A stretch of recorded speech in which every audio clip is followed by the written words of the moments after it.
I've had to work with a lot of chainsaws around my home, and in my lifetime I've even worked as a logger.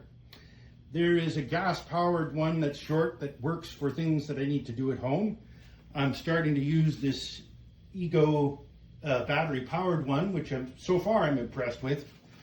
This is an inexpensive Craftsman electric chainsaw, but my review today is for this Oregon chainsaw that I purchased back in November, about 8 months ago. And I still have the box for it, and I registered it online when I got it.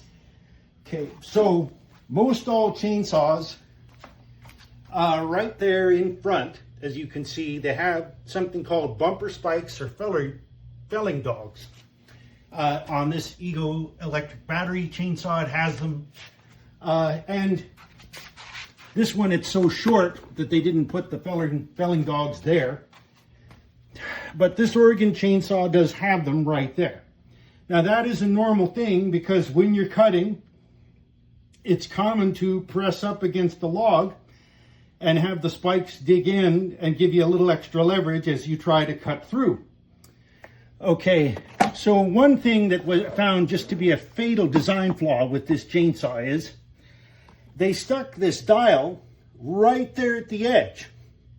So while it is a common thing to press up and bump the log you're trying to cut and push down, when you bump the log and push down, it actually causes this dial to turn counterclockwise, lefty-loosey.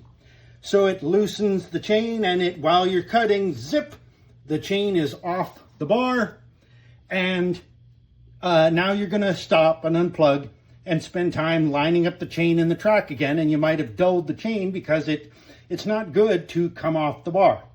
So just utterly fatal design to put this bar that loosens the chain, this dial, right there in front where you can bump things while you're cutting and loosen the bar.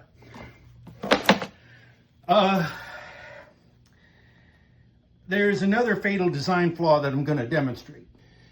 With this inexpensive Craftsman chainsaw, I'm going to click the trigger to make it go and watch the chain roll as I do this. Okay, as I stop, take my finger off, it slowly spins to a halt. And so that ultimately, that works. Now what they're going to call this a safety feature of this Oregon chainsaw, and I'm going to demonstrate it here. So I'm going to hold it carefully, and as I hit the trigger, when I stop, you see how that chain jerks to a halt, enough to even jerk the chainsaw.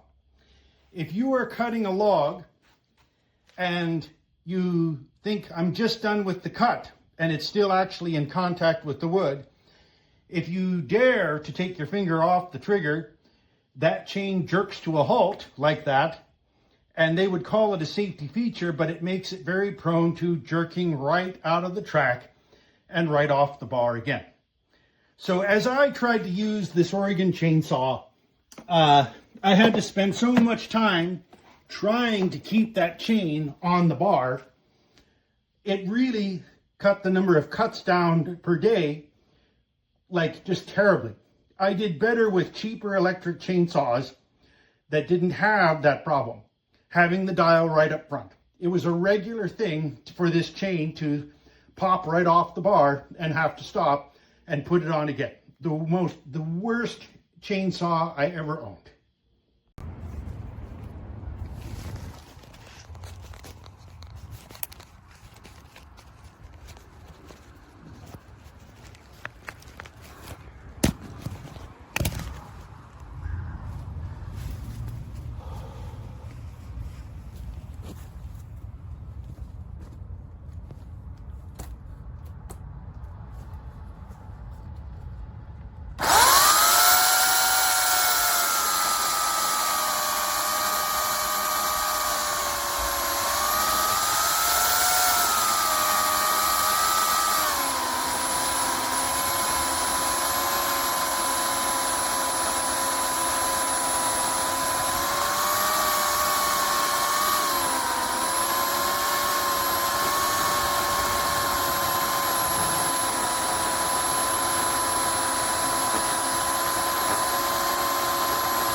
I would say that this saw can pretty much handle whatever you throw at it. As you can see, the cuts that I've been making on this felled walnut tree, it's doing a good job. Just got to make sure you keep enough oil in it and make sure that you keep that chain tight.